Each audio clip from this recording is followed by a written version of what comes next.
在东欧的国家乔治亚，当地时间初4暗，有一个防度假的庄仔头是凶发生水崩山，不少在地人甲去遐佚佗的游客，因为走袂离，造成至少17个人死亡，10多个人失踪的悲剧。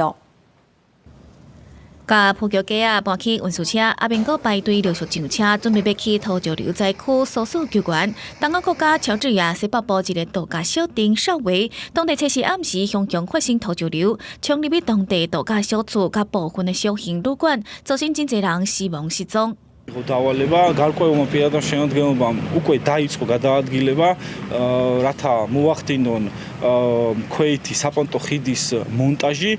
中华外国媒体报道，伫首都西北边140公里远的度假胜地绍维，因为原始森林甲泉水有恐怖一个特色，伫全球真出名，幕后当地正做旅游爬山的胜地。不过这几年开始出现水土流失，这几天伊阁是一直落雨，才引发土石流，甲在地桥梁甲道路拢冲歹去。 警消单位得到消息了后，动员差不多400人进入灾区，用直升机载运200多名居民甲旅客撤离灾区。国防部嘛派出差不多200名士兵，动用包括怪手等等的大型机械进入灾区找失踪的人。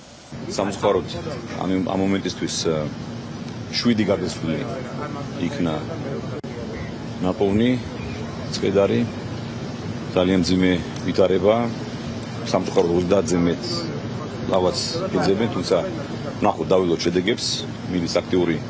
乔治亚国家环境局地质学家加普林达·史维利认为，是因为河川水源头有2条冰川大力涌起，加上风雨等等真侪原因，才引起500万吨的土石流，甲度假村引起。这款代志甲一摆发生的几率无悬。这场意外，幕后当局宣布，会伫初7全国哀悼1天。国视新闻台是董炳玉。